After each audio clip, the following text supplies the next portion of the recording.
शिक्षण विभागाच्या कुटुंब प्रमुख आदरणीय डॉक्टर प्राची जांभेकर मॅडम उपायुक्त, आजचा हा गोड असा कार्यक्रम आपण सुरू करत आहोत आणि या कार्यक्रमाचं दीपप्रज्वलन आणि सरस्वती पूजन सन्माननीय सर्व महोदयांच्या मान्यवरांच्या हस्ते या ठिकाणी संपन्न होत आहे.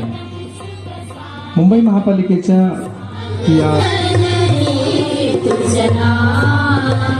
अत्यंत आगळा वेगळा व सर्वांच्या आवडीचा कार्यक्रम म्हणजे बालकोत्सव.